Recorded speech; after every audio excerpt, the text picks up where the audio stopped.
Our own needs sometimes get shoved to the bottom of the list like they just don't matter. But here's the truth. Your healing requires boundaries, even during the holiday season.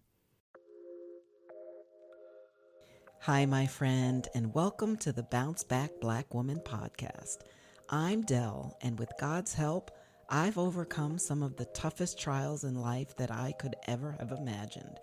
Do you find yourself struggling to move beyond a heartbreak or a hardship, asking God, why me? Well, I'm here to help women just like you heal and build the resilience to overcome life's greatest trials. If you long for joy and confidence again, this podcast is for you. So grab your headphones and those hardships. Let's talk. Hey there, my friend, and welcome back to Bounce Back Black Woman. Listen, if the holiday season ever made you feel all the things, stretched, excited, pressured, overwhelmed, expectant, or emotionally hijacked, you are listening to the perfect episode today.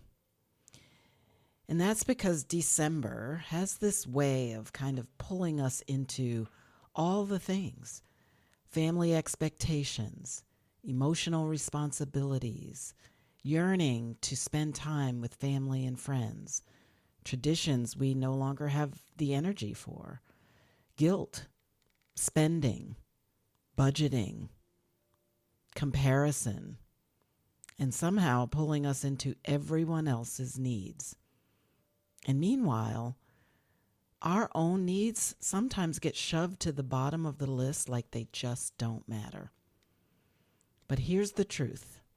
Your healing requires boundaries, even during the holiday season, especially during the holiday season.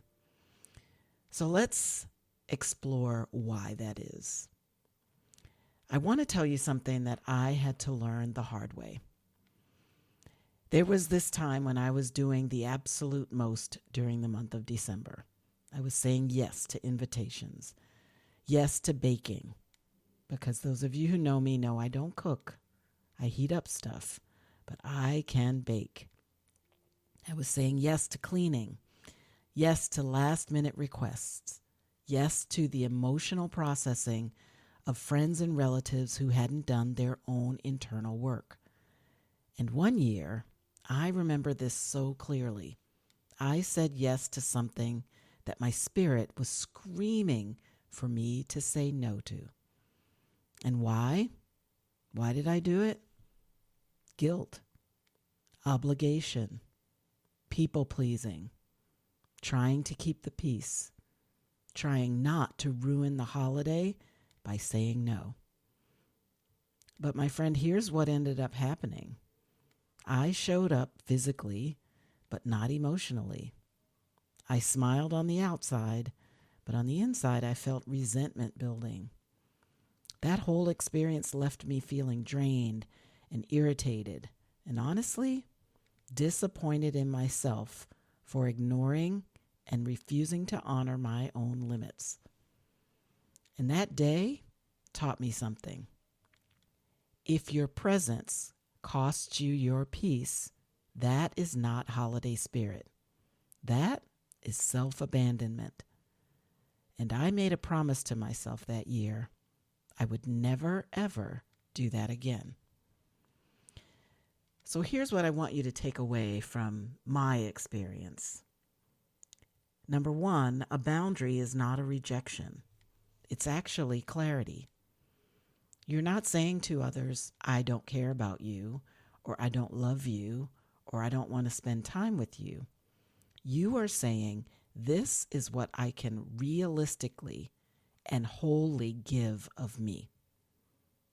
Number two, saying no is not a conflict. It's not rude. It's not disrespectful, and it's not selfish. It is taking stewardship over your own mental health. And you have to do that. to stay mentally fit for yourself and for those that you love. Number 3, you are not responsible for other people's feelings about honoring your own boundary. Let me say that again for the women in the back. You cannot set a boundary and carry the emotional weight of how other people choose to react to that boundary. That's their thing to deal with. You are dealing with you and yours. Number 4, busyness is the enemy of healing. So if your schedule is packed out, but your spirit feels empty, that's a sign that you are giving away parts of yourself that you no longer have to give. And you're draining yourself beyond zero. You're going into the negative. And guess who's going to pay the price for that? You, my friend. You. Number 5, you don't have to participate in dysfunction just because it's someone else's tradition. Let me say that again. You don't have to participate in dysfunction just because it's someone else's tradition. So here's the faith reflection for this week. And the scripture that I want to share about those boundaries is in Matthew 5:37. And it says, "Let your yes be yes and your no be no." And how I translate that is to stop over-explaining, stop apologizing, stop padding your no with guilt or adding the word because after it. No is a full sentence. God did not design you to live split partway between what you feel and what you say. Your wholeness requires your ruthlessly intentional honesty. So why might this hurt? Holiday boundaries might hurt because you're used to being the strong one. And when you set boundaries, you might be admitting to someone that you can't do everything. And you might not be viewed as the strong one anymore. Setting holiday boundaries might be painful or difficult because you don't want to disappoint anyone. You want everyone to have their heart's desire and happiness. But it's not your job to provide that for everyone and anyone. It might be difficult because you've been praised in the past for overextending, and that praise validates you. That praise fills you up, and you're seeking it. So you'll do just about anything, including overextending yourself, to get it. And that's not healthy, my friend. That holiday boundary pain might be because you were raised to believe that peace equals silence. Keep it to yourself. Don't make waves. Just do it and move on. Not healthy. It might be because you're afraid of being labeled as selfish, because you're not doing what others need or want you to do. And if that's selfish, then so be it. You've got to take care of yourself first. You remember that example of putting on your own oxygen mask first before helping others around you on a plane? It's that same concept, my friend. If you don't take care of yourself first, you won't be able to take care or pour into anyone else. It might be because you just want connection. And this one I can relate to 150% because I am a people person. I'm an extrovert. And I, for the first time in my life, am spending more time alone than I've ever spent in my 61 years. And I crave connection with others. But I've learned to not crave connection at the cost of my own healing, because healing doesn't happen in the moments that you're connecting with others.